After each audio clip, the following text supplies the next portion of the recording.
Hi, it's Chef Rick, and today I'm making beignets. First thing we're going to need here is 175ml of warm water, 75 grams of sugar, and a normal 7-gram packet of yeast, like fast action yeast. Give that a good mix round. It's a really nice whisk. Make sure everything's lovely and combined. I've said make sure it was warm water you're using. It's going to leave that on the side for about 10 minutes whilst we mix together 1 egg. Just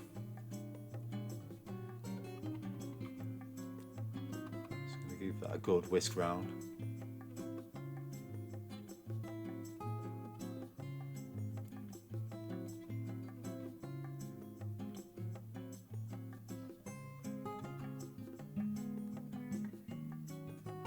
And to that we're going to add a can of condensed milk, small can of condensed milk. They're all roughly the same size, like 397 gram, and a couple of splashes of vanilla extract. And again, whisk that all together. Make sure everything's nice and combined.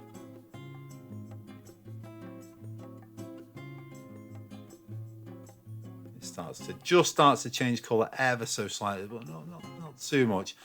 In total here we're going to add 5 cups of flour. So the first ones that I start to do, I'm doing with the actual whisk, just to combine everything, but pretty soon I go to like the little hook adapters for this whisk. If you've got a stand mixer with a hook, like a dough hook, do the dough hook right from the beginning. I've not got that so far. Just get them started with a normal whisk, and it's going to suddenly get way too thick to be using a normal whisk. So yeah, even though this is a cheaper whisk, it does come with the hooks, the dough twirler hook things. So we're going to add 2 tablespoons of softened unsalted butter. Just softened, not melt butter, and not cold butter either, of course. And this is pretty much the batter now. What it is a case of mixing everything together and making it. So we're putting in there the water, yeast and sugar mixture, getting that all combined. Again, you can do that with a proper whisk at this point, just because you want to combine everything. But if you, like I've said already, if you have got a dough hook, you could still have this at being used with the dough hook in your mixer.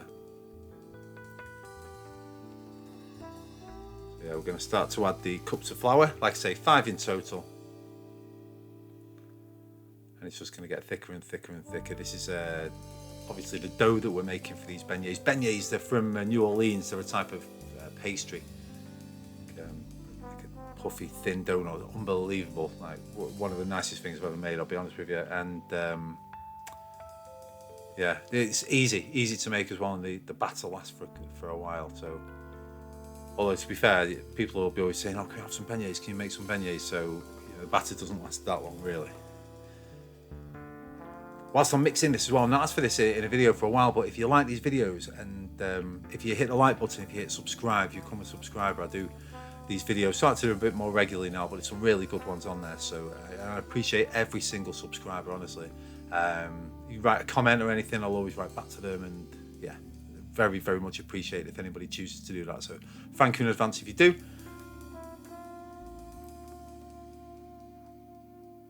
Look at that, so it's getting it into a batter now. It's still too wet, it's still just a bit too wet. So this is it, this is where I get these hooks out.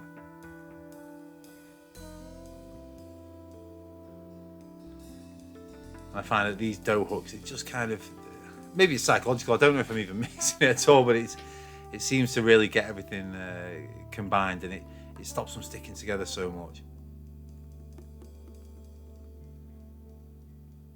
Like I've said, it was easy for me to say to you at the beginning, I've added 5 cups of flour, because I know you can see here, I'm adding them like quarter cup by quarter cup at this point, because I'm just trying to get it to a texture.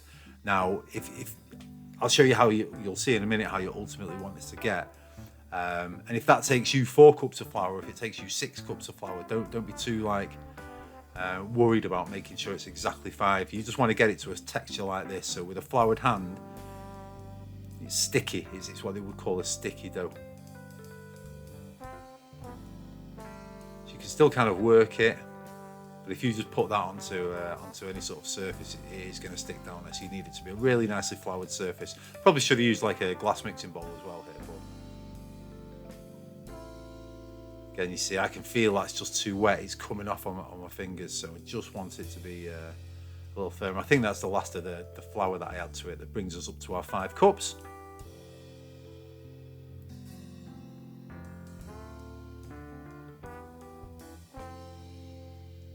And the dough is just starting to kind of pull the rest of the dough off the side as well, but that's how we want it. So I'm transferring it to probably where I should have started from the beginning, into a nice glass bowl, covering it with cling film, and I'm going to leave that in the fridge. I'm going to leave it overnight, give it minimum 3 hours. But I'll leave it overnight. Here we are the next day. It's risen slightly, obviously, there's yeast in there, but it's firmer as well. It's just a little bit easier to handle. It's cooled. So I'm going to use some bread flour on the surface. It's bread flour that I've used as well, by the way. I will put this in the comments, of course, in the description, but that's bread flour that we've used. And now I want to just roll these nice and flat. Not paper thin, not wafer thin like that, but you want it as thin as a pancake, if you like. And we're going to be cutting out some shapes. We're going to be cutting out some rectangles. So you kind of want to make this as... Don't worry about too much about the edges. You'll see what I mean about cutting out the rectangle shapes. That's just to make a traditional looking beignet. The offcuts are equally beautiful. And to be honest, you could cut it into anything. You could use a cookie cutter and cut these out if you like. But yeah, just to make them traditional, we're going to be doing them as the perfect little kind of New Orleans style rectangles.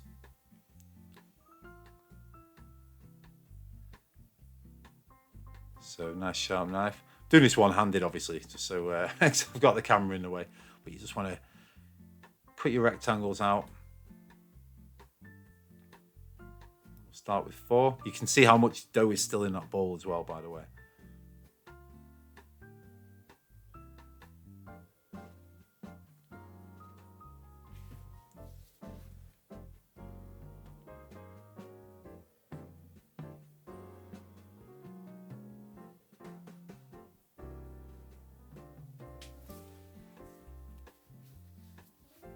Go. So there's our beignets ready for frying. So into a wok, I use rapeseed oil, and I'm bringing that to a temperature of 175 degrees. Now, if you can't test it, what you want to do is just drop one of those little offcut pieces in there and see how quick it cooks. Now, you don't want it to suddenly go brown or black immediately. That's way too hot or start smoking. Nor do you want it to float down to the bottom with a little light bubbles. You want it to be just like this one here.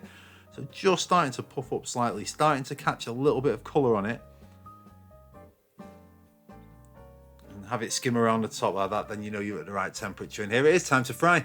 I'm going to fry these in real time. I'm not going to do any time lapsing or anything, so you can see how quick they cook. So let those. So we'll do these 3. You can see how they're starting to puff up. Give them a flip round, make sure they're staying in the oil. You can see that oil's the absolute perfect temperature. It's cooked them, it's making them fluff up. That brown colour's coming onto them nicely.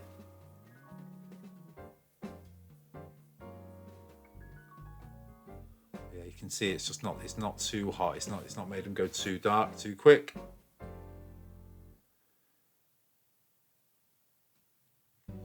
As I'm doing here, you'll keep turning them occasionally. Just so that both sides can start to fluff up, because you watch this one now as you turn it over, you see it's got the perfect colour on it on the other side. And that one closest to us is now fluffed up again on that side. And once they fry in that position, they're going to stay in that position. They're going to stay these lovely, big, beautiful, like fluffy pillows. They won't sink. They won't collapse on themselves, which is obviously what you want.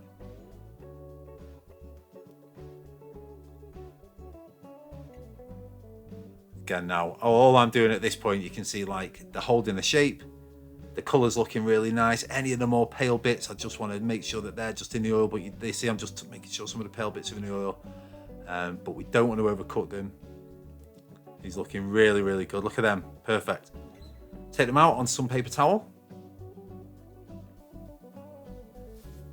So you want them to just sit on that paper towel just for 20 seconds or so, just to any little bits of excess oil on there. You don't want these to be too greasy at all. You want them lovely light, and when you can handle them, put them onto a plate like that and dust them with a lot of icing sugar. Trust me, this is how much icing sugar they are traditionally served with, and it's how much icing sugar you'll want on them. They've got the wow factor when you put them down. In fact, here's the response from my little boy when he saw him. Oh, Daddy, what did you make? They're called beignets. Beignets? Yeah. I'm Do you want going to Yes, I want one. Right, let's go and try it.